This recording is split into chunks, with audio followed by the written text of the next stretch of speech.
Welcome to the Point Noted podcast with your host, Johnny B, and co-host who shows up whenever he wants to, former NFL player Rashad Barksdale. It's raw, unfiltered, and no topic is off limit. We talk sports, entertainment, culture, and a whole lot of random shit. Let's get to the point. Point on the podcast, you're hanging out with your host, Johnny B. And on today's show, we're talking everything MMA and UFC. So we have James Lynch in the house.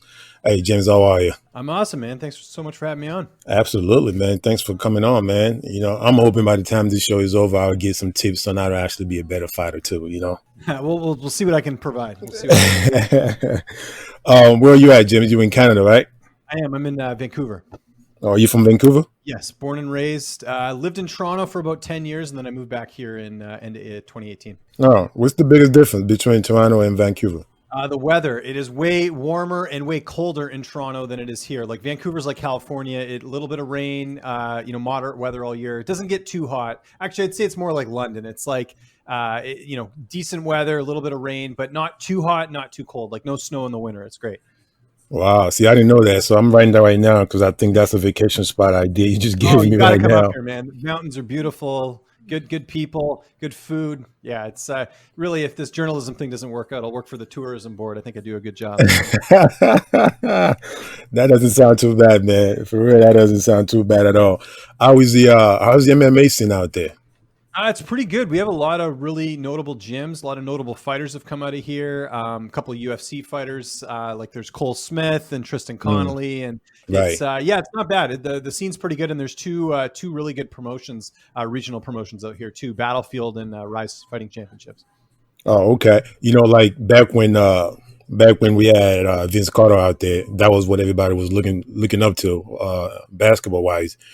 You guys have a Canadian fighter that guys typically just look up to as want to be a fighter like that, or is it just pretty much... not to Vince Carter's magnitude, but yeah, I mean, there's I'm sure for the kids out there, I mean, it's obviously like any fighters that are in the UFC that are Canadian, they always sort of keep tabs on them. But Vince Absolutely. Carter was another animal, man. That guy was for Toronto. He helped like shape basketball in Toronto. It was crazy.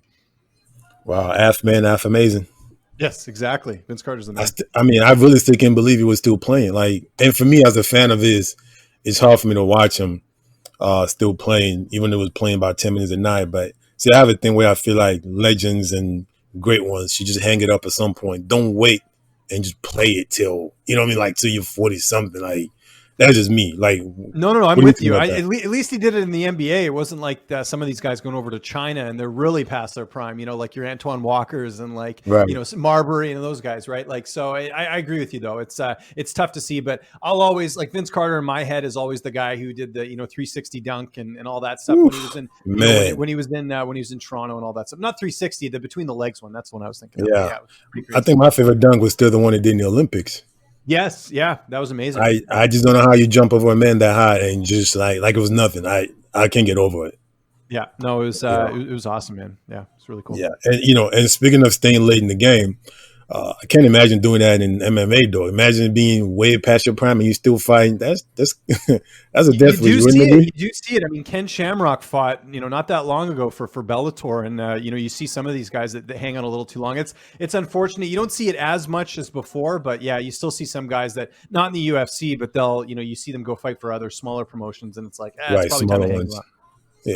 Yeah. I mean, I guess the smaller ones are not too bad. I mean, I was talking to Jimmy Manuel last week, and he was telling me how he wants to come back, and I was like, okay. I mean, like I like Jimmy. It's a friend of mine, but I was like, we really doing that? He's like, man, I'm itching for it. I was like, yeah, guys want to come back, man. You just miss it, right? You miss that competition. You miss that edge, especially now in this COVID where you get to see fights twice a week.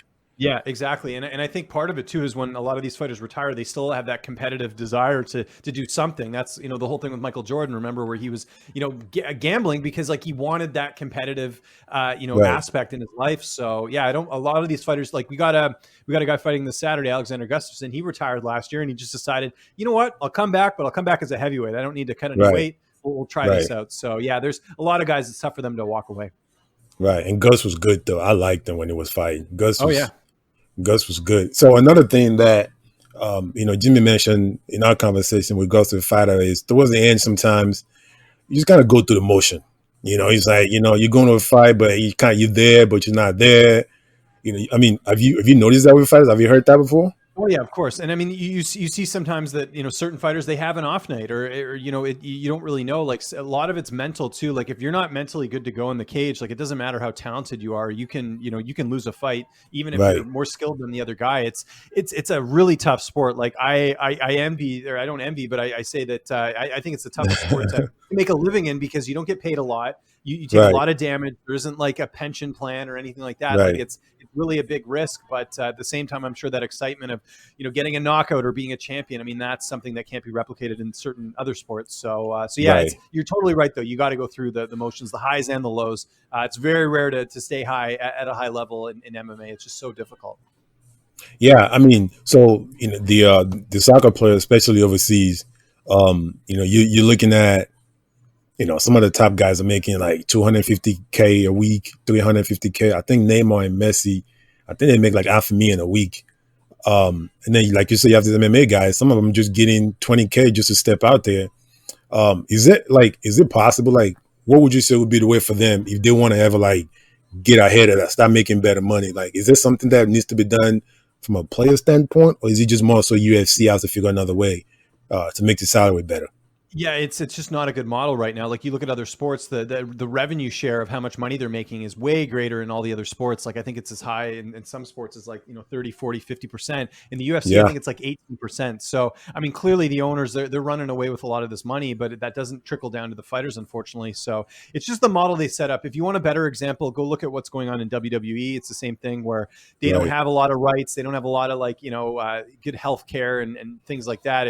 It's about the brand. Like the UFC's motto has always been like, we're going to be here, we're not going anywhere. If you want to go fight elsewhere, we'll find other fighters to replace you. That's Right. just sort of how they've been. So it's really Right. they're at the mercy of this juggernaut that is the UFC. Like you can go fight in Bellator, you can go fight in these other promotions, maybe you will make some more money, but the UFC is really a household name, the same way that like Kleenex is a brand for tissues, right? Like it's the same Right. sort of thing. When you think of MMA, you think of UFC. Right. So they have Absolutely. that sort of that advantage. Right. And when you think of brand, you think of Conor McGregor, right? The way he just brand himself with the UFC, made a lot of money doing that. You would think more players would kind of follow that footprint, right? It's very tough to do though, because there's a couple things with Conor that separate him from a lot of other fighters. Number one, he was winning fights, right? Like that's a True. big thing. Very That true. he was a good self-promoter, but he was winning. If he was losing, people wouldn't care as much. Two, Very the way true. he was winning by knockout. He was like the perfect storm for fight fans. Like this is not a guy who's going to wrestle you for 3 rounds or try and go for a submission. He's going to take your head off like he did with Jose Aldo and Chad Mendes and so many other fighters. So was that.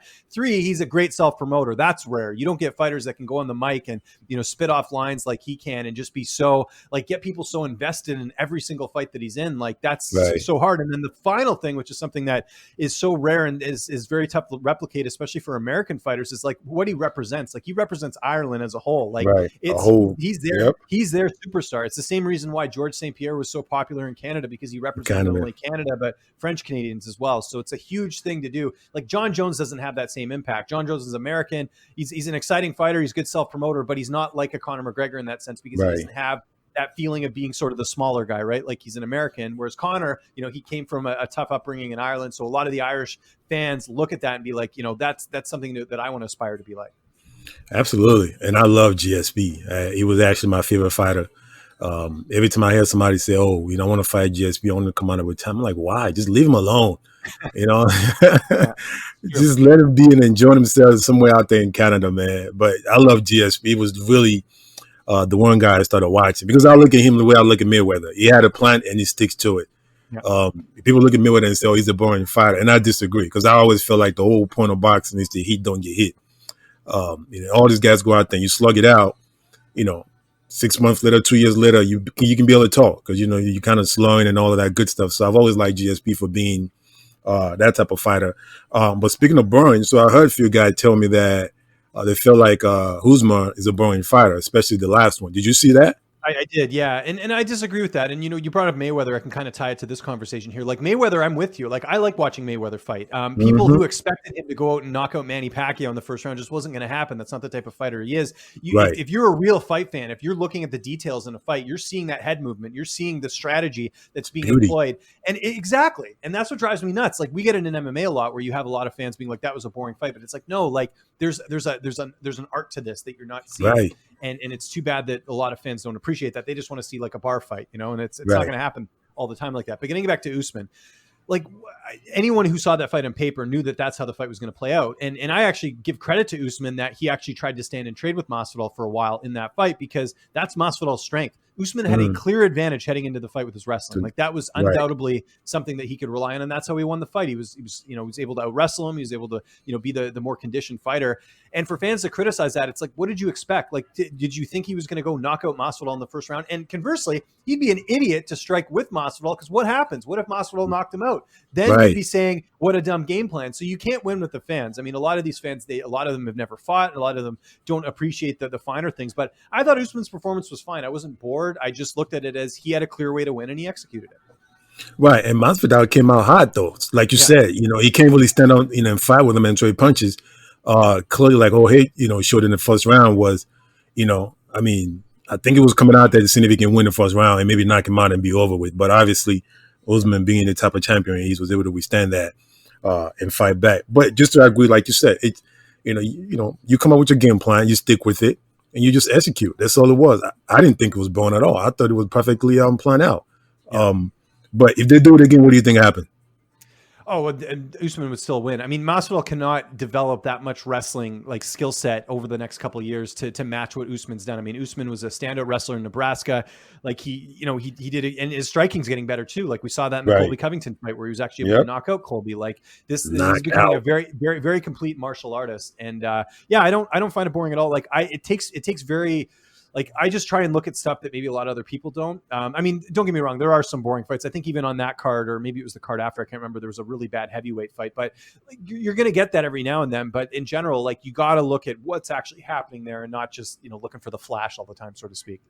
Right. And listen, James, I can't get over that Dustin Poirier fight. I forgot what was it? Hard. I cannot get over that. Like, was that crazy? Or like, I'm watching. I'm like, oh my goodness, both of these guys going to need some headache medicine every single day for the next 2 weeks. Yeah, and you knew that was going to happen on paper. You have two really good strikers in Dan Hooker and Dustin Poirier. Really big fight for the division. I mean, Poirier coming off the title loss to Habib. And excuse me, just going out there and being able to, really show his worth that he is one of the top fighters. And no shame in Dan Hooker like losing that fight. Like his stock went up. If anything, he showed that he can go toe to toe with Poirier, which is very difficult to do. And it was just it's one of those fights that was good on paper and it played out well on paper. And the implications are just so huge for both fighters because lightweight's such a stacked weight class. You've got Habib at the top. You got the interim champ Justin Gaethje. You still got guys like Tony Ferguson and Poirier and all that. And so it was it's definitely one of the fights of the year, not just because of the way it played out, but the implications from it as well. It just was such a fun and great fight. And the type of fight you could show like a casual fan and they'd be like, man, I'm really into that. I mean, all that punch. Is anybody going to beat Khabib? That's the question. I think Gaethje's going to be an interesting matchup. We never really see him use his wrestling. Mind you, NCAA collegiate wrestling is different than the type of wrestling that Habib does, being from Dagestan. But I think in general, this is probably the one fight where it's like, could it happen? It might, but probably not. I mean, I think unless Habib decides to go up a weight class, I don't see anyone at 155 beating him right now. Yeah, they said he used to wrestle bears or something back then. Yes, exactly. Yeah, that'll do it. That'll develop good grappling when you can do that. So right, if you can wrestle bears, there's nothing. I mean, you can get in UFC and that would literally just be like your game plan. Get him to the ground. Let's get it out the way. James, do you train? I don't. It's something I want to do. My kid's getting a little bit older. I think we're going to do jiu-jitsu together. But no, my background is I played hockey. That was, stereotypical Canadian. I played hockey growing up, a bit of rugby with some soccer. But no, never got into fighting. What would actually kind of give you like Cole's notes here, I kind of got into fighting because I was like a pro wrestling fan when I was in my teens. Stopped watching it after a certain period of time. I was dating and all that stuff. So that, got in the way of me watching pro wrestling. But I think when The Ultimate Fighter came out, it sort of got me that pro wrestling, the love of pro wrestling kind of got me into watching the UFC. UFC, and then I just became obsessed with it, and I was watching it all the time. And yeah, I love watching it. Like as far as like live sports goes, it's definitely one of my favorites to watch. So yeah, that's where my background came in. What's the best fight you've seen? It's kind of a one that not a lot of people bring up because it happened the same night as another really awesome fight, which was Mauricio Shogun Rua and Dan Henderson. But to me, it's in Bellator. It was Eddie Alvarez and Michael Chandler. If you go watch that fight, it was a back and forth fight. And Michael Chandler at the time, when he fought Alvarez, he wasn't really known as like a household name. This was back when Bellator was doing tournaments. So he won the tournament. He fought Alvarez, who was a pretty notable guy at the time. And it was just a back and forth fight. And it ended up that Chandler won. He was the underdog, and he ended up submitting Alvarez later in the fight. But it was such a big fight because Chandler sort of became the face of the promotion after that point. And Alvarez, he ended up beating Chandler again, but avenging his loss to him. But still, it was such a huge fight at the time that really sort of catapulted the promotion. And so that's probably my favorite fight of all time. In the UFC, John Jones and Alexander Gustafsson has got to be my favorite. I love that. Okay. John Jones, that's the man right there. I just always wonder what happened to John, man. I just feel like, he was the top of the mountain, and then for whatever reason, just feel like it didn't really take that too seriously. Like that mantle was just a little too big for him. I think you see this with a lot of professional athletes and just, people with big platforms in general. Like I've seen not to go too much off on a tangent here, but like you see like the R. Kelly documentary, for example, like when people get to a certain point when they're so right. They almost get like this godlike complex, and then they let all the bad things like creep into their life because they really, like in Jones's case, and he's admitted this, he's like, I just didn't think it was ever like I could do whatever I wanted. It wouldn't really matter. So that unfortunately his own personal battles caught up to him and sort of derailed his career a little bit. I mean, I know he hasn't technically lost. In terms, I know there's the DQ with Matt Hamill, but we can forget that wasn't a loss. But in general, he gets in his own way, and it's such a shame because like imagine if John had not gone that path. I mean, how dominant he could have been even more. Right. Already seen. Right. I mean, he should be way ahead of Conor McGregor when we're talking about greatness right now. Conor took that pretty seriously. He wanted to be somewhere, and he did everything he could. Speaking of Conor, is he coming back? Do you think he's done? Because he keeps saying he's retired every other month. Is he done? Yeah, no, I don't think he's done. I think he's not going to come back until they get crowds, because I think that's like a big part of what he like as far as like the revenue and the money he makes is the crowds he brings in. Like I've been to cards in Vegas where you just see a sea of Irish fans. You'd think you're in Dublin by the way some of these groups are coming down to watch him fight. So I have a feeling it's a money thing, and the UFC is not in a position right now to pay these guys like way more than they're used to. So I think Conor will probably fight next year. I have a feeling we'll start to see some crowds come back in. What do you think is in line for him to fight?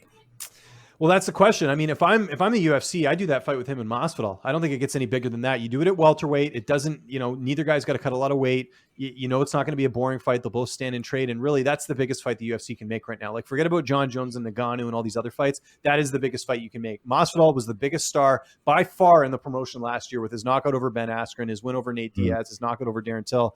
And you combine that with the star power of Conor McGregor. Like, there isn't a bigger fight there. So maybe they do it this year. I don't know. They'd have to really pony up some money, but that's the fight to make, especially with Masvidal losing. The welterweight title doesn't matter to him anymore. Let's just do a fun fight. That's the fight is Conor McGregor. Yeah, big fight, big name. And then already said, what is it? Usman's not fighting Masvidal right away. It's going to be facing I think his teammate Gilbert Burns. Yeah. But see, I don't get that though. But I guess MMA is different. I don't understand how you fight your own teammates. Like, I understand he has a belt, but I just don't understand it. I don't understand it, James. Okay, so a couple things about that. So it was supposed to be Burns fighting Usman initially at UFC 251, but then Burns got COVID, and then he got pulled off and Masvidal got in. But initially, they were trying to do Masvidal and Usman before that. So that's part of the reason why Burns got the title shot, is because they needed someone to fight Usman at the time because they weren't getting anywhere money-wise. So Burns stepped in. So it's pretty tough to because Burns got COVID. It's not like something he did. It's just something that happened, right? So it's pretty tough for them to take away a title shot from a guy over something that was beyond his control, so to speak. So I think that's why they're giving him a shot. But not only that, Usman's left Stanford MMA, so he doesn't train there anymore. He's with Justin Gaethje training in Colorado at Elevation Fight Team. So and I think, look, at the end of the day, these guys are friends, but they know that obviously there's a lot of money on the line. There's a title on the line. Why not do this fight, right? Right. I guess it makes sense when you put it that way, because I was trying to figure it out for the life of me was, if y'all still train together and you teammates, why are you facing each other? Because you see that a lot in boxing, where I think it was Bob Arum or King would not let his fighters fight each other. I know. If they have to fight weak fighters, he doesn't care. But you in my house, we not fighting each other. Yeah, no, it's frustrating because I mean, you want it, and there's been look that happened to John Jones. Remember when he fought Rashad Evans? They were Yep. teammates. Rashad left the Yeah. gym, and they did it out. But I think for big fights like that, you got to put your friendship aside and just look. Right. If we punch each other in sparring, let's get paid for it now. You know what I mean? Like you got to put that aside, right? Yeah, but there's no anger. There's no I'm gonna kill you. Type of feeling when you're in practice than it is when you're actually out there in the octagon and you gotta fight your friends. I would hate to have to do that. So if you can have a dream fight, who would it be? Who would be fighting? Oh man, I mean, there's like are we talking just okay, we'll talk like UFC here. I mean, the fight that I've always wanted to see is Brock Lesnar versus like a prime Cain Velasquez. That would have been like a really incredible fight. Or Brock Lesnar and Fedor Emelianenko, or Brock Lesnar and I don't know, just seeing like some of those like really crazy like type fights. But if we're talking like right now, a fight that you could make that would be super interesting. Honestly, it's going to be Masvidal and McGregor. Okay, I really do think that would that's be the a dream fight. That would be a dream fight for me to see just because of the style matchup, because you got two guys with their huge fan bases going toe to toe, facing off. And I'll give you a slight second just because I'm very curious to see how this would play out. But John Jones fighting Ngannou at heavyweight. I want to see John Jones at heavyweight. I want to see how he does, because a lot of his opponents, he's got the height and reach advantage. How is he going to do up a weight class? Does that power of his still translate at heavyweight? That's another intriguing fight to me. So those are the two for sure. Yeah, I definitely think, and I love John, but I definitely think he loses to Ngannou. Well, we'll see. He's never been hit that hard, right? Like he's been been hit, but he's been hit before in fights. But heavyweight power hit, I mean, that's a different animal, right? Different animal. It's different. But why would you want to see Brock fight? Brock is what had 3 UFC fights. Because he's a mutant, man. Like it's like watching like an alien fight in there, So it'd be, but if he's not laying on top of you, he's not doing nothing, though, James. But you got, okay, for example, like what I was talking about, like a prime Fedor Emelianenko. Like you have Fedor, who's like a tactician. Like this guy's not a big heavyweight. How would he do? It would be like technique versus sheer size and power. Like could Fedor submit him? Could he do, like, I would want to see that. It's a fight we'll never see, unfortunately, but like just sort of the freak in me wants to see that. But James, I feel like Fedor would not even try to submit him because he knows that if you hit Brock one time, he's just going to start retracting, start retreating and getting back. So, I mean, and it's funny, I brought this up the other day with a friend of mine. I was watching a couple of UFC fights on TV, and I seen a fighter got hit, and he kind of retreat in a way that looks like he was scared, shocked, and didn't know what to do. And that really bothered me because I felt like, dude, you can't be a fighter, you get hit, and your disposition right away just looks scared, like you're kind of hiding out again. You know what I mean? Like it's not protecting yourself, but it's more so like you're scared now. Yeah, it's interesting with him because I heard rumblings too that like Brock never wanted to get hit in training and things like that. So maybe that was coming out when he did lose those fights. So it's interesting, but yeah, I'm with you. Like you never want to back down in fights like that, right? Like you gotta show your dominance, so to speak. Yeah, I mean nobody likes to get hit. That's what I said. That's why I go back to Floyd Mayweather. Hit him, don't get hit. Every single fight, he lands the most punches. He makes sure like his opponent, if they had a 45% landing when they fight Floyd, usually it's about 20%. Mm-hmm. So I never understood why everybody knocked him for that. I'm like, why don't you give credit to that beauty that he just display out there? You're fighting a guy that throws 100 punches around and usually lands about 50 or 60 of them. But then you're facing Floyd and you only landing 5. That's genius. Yeah. No, I agree, and it's unfortunate more fans don't appreciate the beauty of that because it's really they're missing out. It's like you're watching a completely different movie than someone else. Yeah, they just want to see knockouts. Yeah.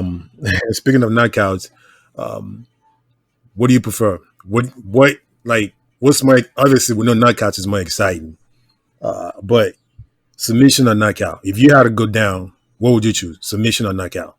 Oh, if I was fighting and I had to lose.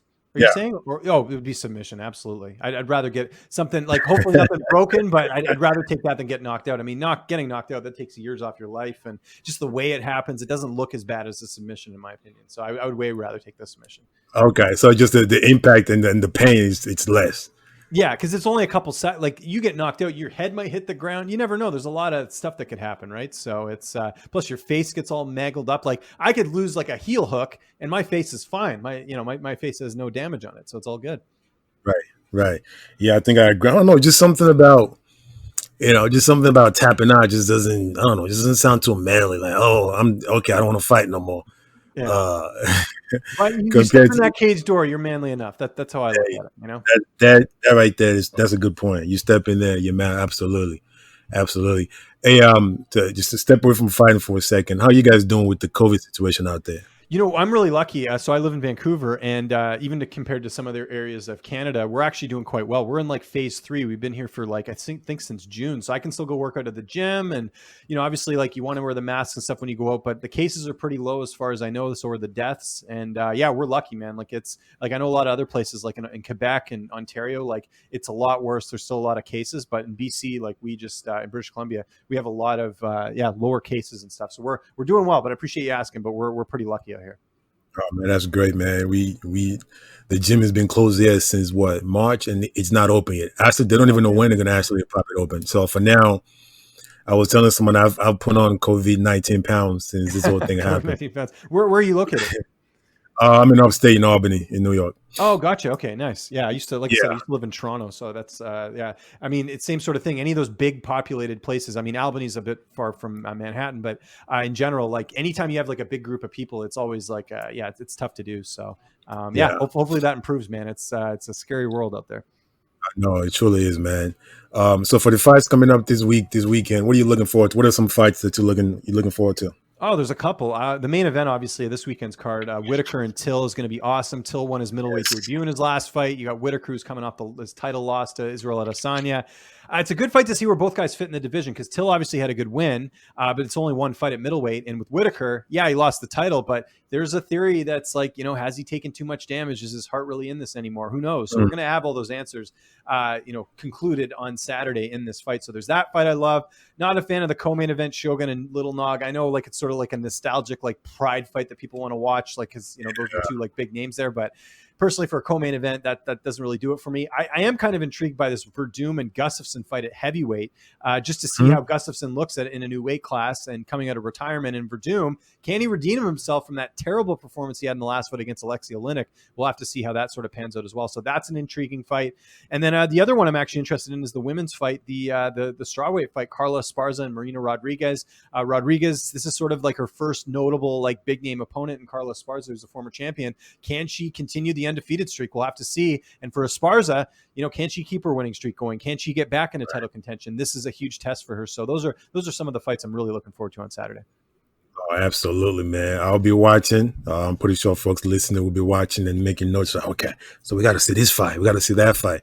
It all looks exciting fights on the card. So can't wait to see it. Hey, James, thank you so much for stopping by and giving us some time. I really appreciate it. No problem. My pleasure. Anytime you want me on, give me a shout. Always fun talking fights. Your listeners can check me out on social media at Lynch on Sports. It's LYNCH on Sports, all one word. Twitter, Instagram, DMs are always open if you guys got any questions. And I got a YouTube channel as well, youtube.com/Lynch on Sports. That's where I do all my preview shows and Q&As and all that fun stuff. And some of my interviews you'll find on there as well. So thanks so much for having me, man. This is a lot of fun. Absolutely. Thanks for coming on, James. Really appreciate it. You're the man. You're the man. Appreciate it, man. Have a good day. Thank you. Bye-bye. Bye. You've been listening to the Point Noted Podcast with Johnny B and Rashad B. Follow us on Twitter at PTNoted and Instagram at Point Noted. Hit the subscribe and follow button to follow us and check out more episodes of us talking a whole bunch of shit. You've been noted.